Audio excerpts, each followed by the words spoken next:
भगवान कैसे दीनों पर दया करने वाले हैं। एक दीन पर भगवान की जो दया हुई है उसका प्रसंग सुखदेव जी सुना रहे हैं कि कृष्णस्यासीद सखा कश्चिद ब्राह्मणो ब्रह्मवित्तमा ब्रक्त इंद्रियार्थेषु प्रशांतात्मजितेन्द्रियः कृष्णस्यासीद सखा कश्चिद। बस थोड़ा सा सुदामा जी का चरित्र सुन के हम कथा को विश्राम करेंगे। श्री कृष्ण के एक मित्र हैं। सुदामा जी का चरित्र शुरू हो रहा है यहां से। सुदामा जी के जीवन की पहली विशेषता यह है कि इनका श्री कृष्ण से संबंध पक्का है। हम लोग भी भगवान को केवल भगवान ना माने, भगवान से कोई रिश्ता जोड़ लो। हम बार बार कथाओं में कहते हैं भगवान को भाई बना लो, पिता बना लो, पुत्र बना लो, मित्र बना लो, जो मर्जी हो भगवान को बना लो। और हम तो कहते हैं जिसकी जीवन में कमी लगती हो वो भगवान को बना लो। भाई नहीं है कृष्ण को मान लो, संतान नहीं है कृष्ण को बना लो। देखो रिश्ता बनाना आपको है और निभाना कन्हैया को है। आप संबंध जोड़िए तो सही, कन्हैया निभा के दिखा देंगे।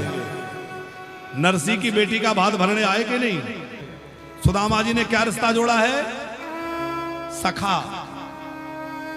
कृष्णस्यासीद सखा कश्चिद। फिर कैसे हैं सुदामा जी? एक तो ब्राह्मण है, पर केवल ब्राह्मण नहीं, ब्रह्म ज्ञानी है। और ज्ञानी ही नहीं है, उस ज्ञान के अनुरूप इनका आचरण भी है। आपको ज्ञानी तो बहुत मिल जाएंगे, पर सबका आचरण पवित्र हो ये जरूरी नहीं है। पर सुदामा जी का जीवन कैसा है? विरक्त इंद्रियार्थेषु, एकदम विरक्त रहते हैं। विरक्त का मतलब ये नहीं है कि बाबा जी हों, हैं तो गृहस्थ, पर विरक्त का मतलब है कि संसार के भोगों में अनुरक्त नहीं है। विरक्त इंद्रियार्थेषु विगतः रागः, रागों से उनको विरक्ति हो गई है इसलिए विरक्त लिखा है। और इंद्रियों पर पूरा नियंत्रण है, हर समय कृष्ण का चिंतन करते रहते हैं। अच्छा ध्यान दीजिएगा, जो लोग कहते हैं सुदामा दरिद्र थे वो बिल्कुल गलत है, क्योंकि सुदामा जी दरिद्र नहीं है। पता है दरिद्र कौन होता है? कोवा दरिद्रो की विशाल तृष्णा, जिसके अंदर तृष्णा बहुत बड़ी है वो दरिद्र है। सुदामा जी तो बड़े अकिंचन हैं, भगवत भक्त हैं, परम संतोषी हैं। ये बात बिल्कुल ठीक है कि सुदामा जी की कुटिया टूटी फूटी है, बरसात का पानी अंदर आ जाता है, पर सुदामा जी भाई उसी में प्रसन्न होकर भजन करते हैं। फटे पुराने कपड़ों में काम चलाते हैं, जो मिल जाता है वो पा लेते हैं, नहीं मिलता तो कोई बात नहीं है। कभी कभी अन्न मिल जाता है तो सुदामा जी कहते हैं सुशीला आज तो ठाकुर जी का अन्न का भोग लगवाने की इच्छा है। अन्न आ गया तो बढ़िया रसोई बनाओ, और रसोई तैयार होती है, कोई अतिथि द्वार पर आ जाता है। सुदामा जी कहते हैं सुशीला पहले अतिथि को तृप्त करो, बाद में हम लोग पाएंगे। अब 4 दिनों बाद तो भोजन बना, ध्यान देना। कितने दिन बाद बना? 4 दिन बाद भोजन बनता है। और वो भी कोई अतिथि आ जाए तो अतिथि को जिमा देते हैं। बड़े अकिंचन रह के भजन करते हैं, हर समय कृष्ण के चिंतन में डूबे रहते हैं। सुदामा जी ने जीवन में भिक्षा नहीं मांगी। जो लोग सोचते हैं ना सुदामा जी भीख मांगते होंगे, बिल्कुल नहीं। सुदामा जी अकिंचन हैं, अयाचक हैं, अयाचक व्रत है उनका।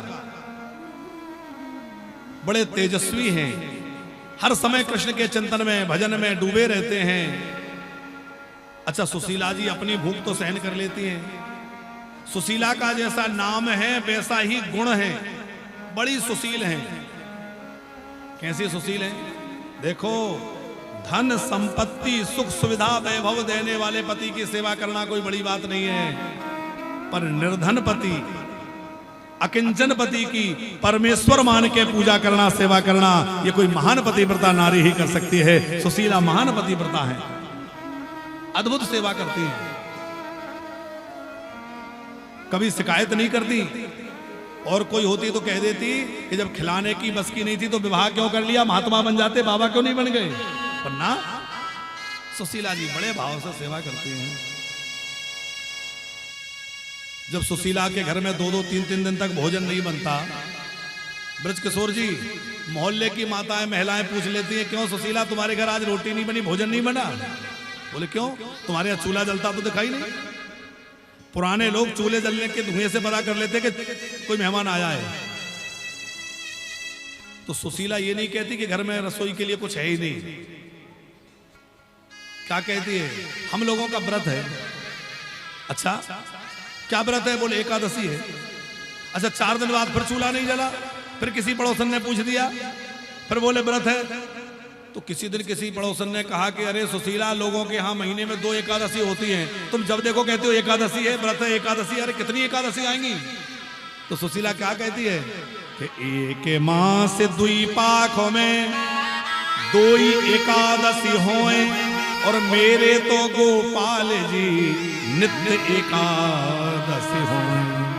हमारे यहाँ तो कन्हैया की कृपा से रोज एकादशी होती है। पर कभी ये नहीं कहती कि घर में कुछ नहीं है। बड़ी श्रद्धा से पति की सेवा करती है, भगवान का स्मरण करती हैं। लेकिन सुखदेव जी वर्णन कर रहे हैं, राजन,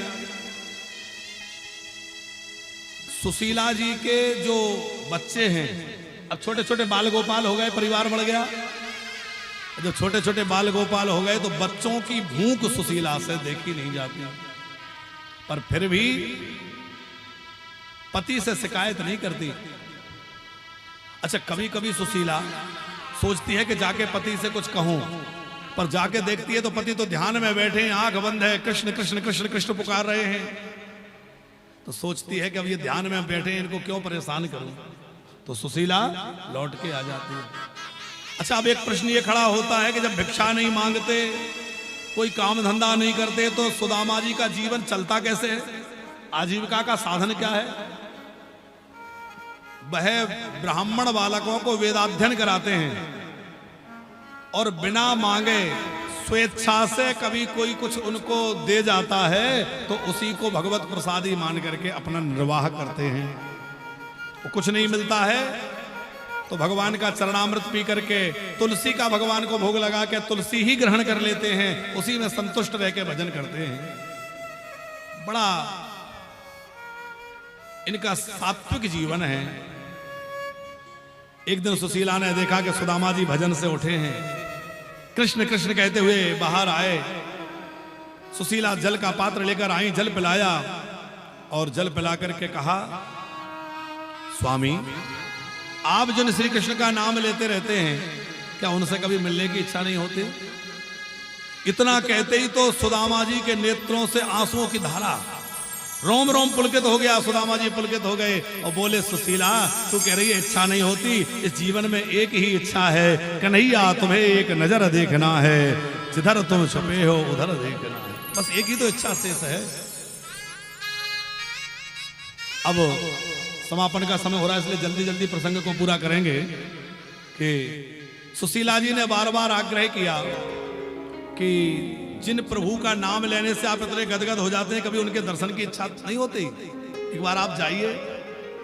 सुदामा जी सुख चाह रहे थे, देवी मेरे जाने से पता नहीं वहां लोग क्या सोचेंगे, लोग क्या कहेंगे। तो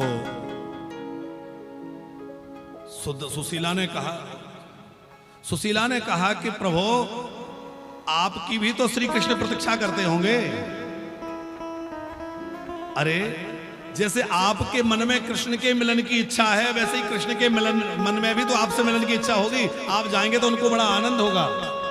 तो सुदामा जी क्यों गए, बोले मेरे मिलने से मेरे कन्हैया को प्रसन्नता होगी।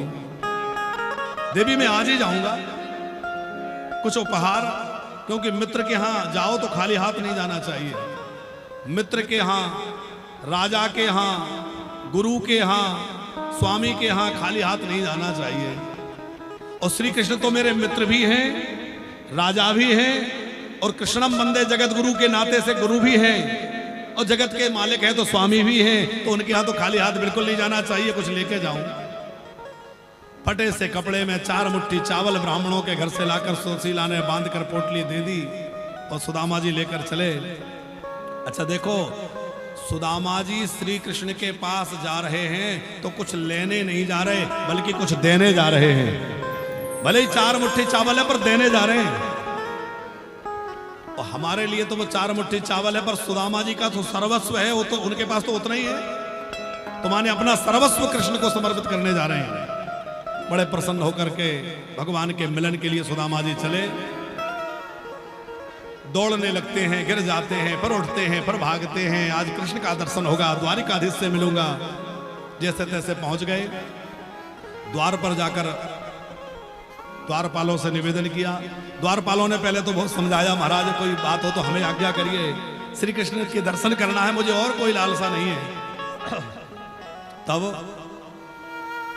सुदामा जी महाराज का संदेश अंदर भेजा गया और जाकर के एक द्वारपाल ने, एक सेवक ने श्री कृष्ण से कहा, प्रभु द्वार पर एक दीनहीन ब्राह्मण खड़े हैं जो बड़े दुर्बल हैं, धोती फटी सी है, नंगे पैर हैं, सिर पर पगड़ी नहीं है और वो आपको अपना मित्र कह रहे हैं, अपना नाम सुदामा कह रहे हैं। और जैसे ही उन्होंने कहा कि वो अपना नाम सुदामा ले रहे हैं, श्री कृष्ण उठकर खड़े हो गए, हड़बड़ाते हुए दौड़ते हुए बाहर भागे। मेरा मित्र आया है, मेरा मित्र आया है, सुदामा आया है, मित्र आया है। भागते हुए कन्हैया, चरण पादुका छूट गई, छत्र छड़ी चबर सब छूट गया। क्यों? बोले मेरा मित्र नंगे पैर आया है तो भगवान भी नंगे पैर दौड़े हैं। अच्छा, छत्र आदि छोड़ दिया, क्यों? बोले मेरा मित्र जो है अपना सब कुछ त्याग के आया है तो मैं अभी राजा बन के नहीं, मित्र बन के अपने मित्र से मिलूंगा। जो तू आवे एक पग, मैं आऊं पग 20, ये भगवान का नियम है। तू मेरी राह पर पैर रखकर तो देख, मैं तुझे थाम लूंगा। जाकर सुदामा जी को आलिंगन कर लिया, लेकर आए, अपने सिंहासन पर बिठाया, सुदामा जी के चरण धोए। और सुदामा जी के चरण धोने के लिए रुक्मणी जी सोने के कलश में बड़ा सुंदर गंगाजल भर के लाई, पर उससे पैर नहीं धोए। किससे धोए? आंसुओं के जल से। क्यों? एक संत बड़ी प्यारी बात कह रहे थे, देवलिया जी, श्री कृष्ण ने ब्राह्मण के चरण गंगाजल से इसलिए नहीं पखारे कि गंगाजल तो मेरा चरणामृत है, और ब्राह्मण के चरण में गंगाजल से नहीं, यमुना जी के जल से धोऊंगा। अब यमुना जी कहां से आए? तो भगवान के नेत्रों से यमुना जी प्रकट हो गई और नेत्रों के जल से ही भगवान ने सुदामा जी के चरण पखार दिए कि देखी सुदामा की दीन दशा, करुणा करके करुणा निधि रोए, और पानी परात को हाथ छुओ नहीं, नैनन के जल सो पर धोए। नैनों के जल से चरण पखारे, आरती उतारी, पूजा करी और तिलक किया।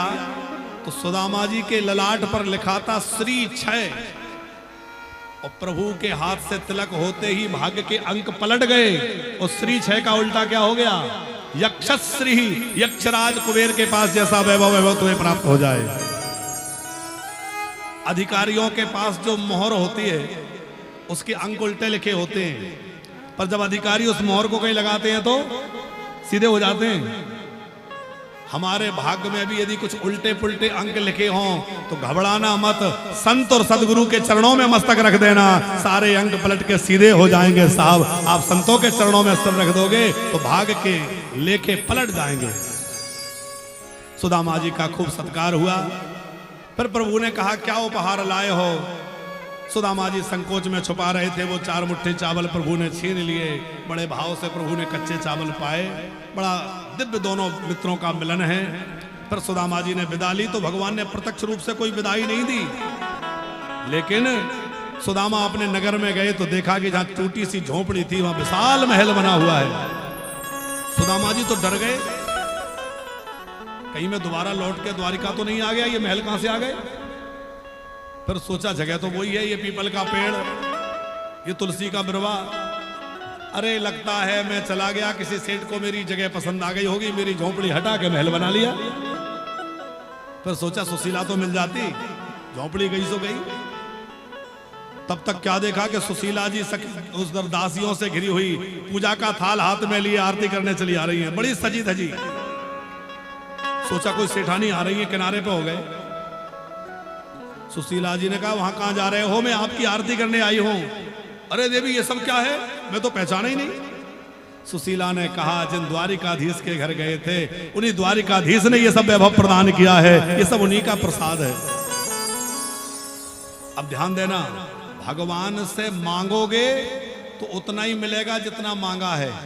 सुदामा जी मांगते तो कितना मिलता, जितना मांगते वही मिलता, पर सुदामा जी ने कुछ नहीं मांगा तो भगवान ने कितना दिया, जो सुदामा जी से संभाला नहीं गया। आप भी भगवान से जीवन में मांगने की भूल मत करना, बस भगवान से प्रेम करना, भगवान इतना देंगे कि हम संभाल नहीं पाएंगे साहब। उस भगवान से प्रेम करें, मांगने से प्रेम घट जाता है। अच्छा एक बात आप लोग बताइए, रोज रोज कोई आपके घर पे आके खड़ा हो जाए, भैया दे दो, ये दे दो, तो 2-4 दिन बाद आपका मूड खराब होने लगेगा कि नहीं? ये बड़ा विचित्र, जब देखो आके खड़ा हो जाता है, लाओ, होगा कि नहीं? और हम सवेरे सवेरे डेली मंदिर जाते हैं और लाओ प्रभु ये दे दो, प्रभु ये दे दो, तो भगवान को नहीं लगता होगा कि सवेरे रोज आ जाता है? तो भगवान के मंदिर तो जाइए, प्रतिदिन जाइए, पर भगवान के मंदिर में जाके कुछ मांगिए मत, बस भगवान से मिलने जाइए। प्रभु मैं तो आपसे मिलने आया था, आपसे मिलने, अब मिलने जाओगे तो भगवान बड़े राजी होंगे।